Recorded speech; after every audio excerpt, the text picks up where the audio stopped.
ఏం సార్ మీరు ఇంత అన్యాయం చేసిరే పాతగారు నాకు అమ్ముతానని 10 రూపాయలు ఎక్కువ వచ్చాక వాళ్ళకి అమ్మేసివి. వేరే వచ్చి అడిగా, అందుకని ఇంకా వద్దు.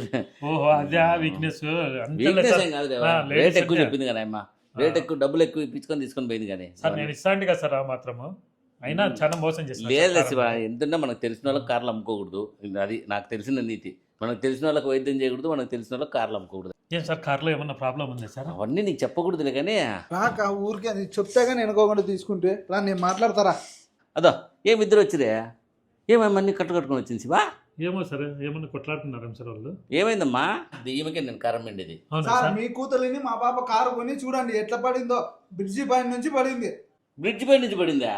ఏమయ్యా డ్రైవింగ్ రాదా? ఏమ్మా డ్రైవింగ్ రాదని చెప్పలేదే నాకు నువ్వు? బ్రేక్ లేదమ్మా, అప్పుడప్పుడు స్పీడ్ గా పోయేది కదా, బ్రేక్లు కానీ తప్పుతాడల్లా. డ్రైవింగ్ రానప్పుడు కార్లు ఎందుకు తీసుకున్నావు? అయినా కారు డ్రైవింగ్ రాకపోతే యాక్సిడెంట్లు అయితే అంటాయి మామూలే. నాకు డ్రైవింగ్ రాక కాదు, నాకు డ్రైవింగ్ బ్రహ్మాండంగా కూడా వస్తుంది, నాకు డ్రైవింగ్ లైసెన్స్ కూడా ఉంది. నువ్వే ఏదో కూసినావు, మా పాప కింద పడింది చూడండి. ఏం చెప్పినారు సార్ ఇంతకీ? అదే నాకు అర్థం కాలే. కాదమ్మా, నీకు డ్రైవింగ్ వచ్చినప్పుడు బ్రిడ్జ్ పై నుంచి ఎట్లా కింద పడినావు? నువ్వు నాతో కారు అమ్మేటప్పుడు ఏం కూర్చున్నావు? ఏందమ్మా కూసినావు గీసినావు అంటావు? పిట్ట కొంచెం కూతగనమంటే ఇదే చూడ.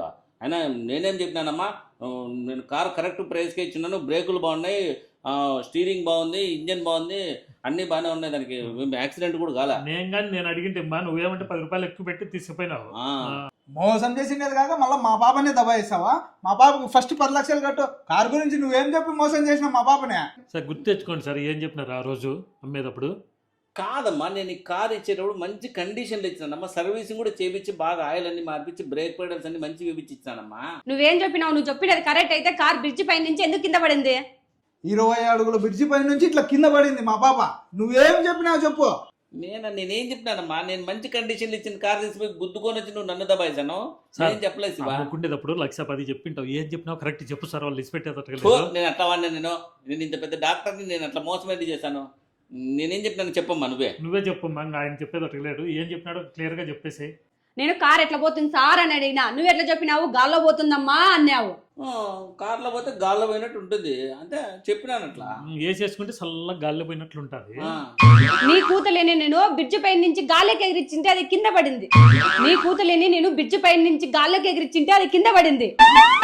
నన్న గాల్లోకి ఎగురుతుందేమో అనుకున్నా, అది కింద పడింది. బ్రిడ్జి పై నుంచి ఎగిరిద్దాం అనుకున్నావా? నేనేదో మాట వరుసగా చెప్పినానమ్మా, గాల్లో పోయినట్టు ఉంటుంది అని చెప్పి. నువ్వు ఆ మాత్రం దానికి బ్రిడ్జి పై నుంచి దుంకేసి ఎట్లా?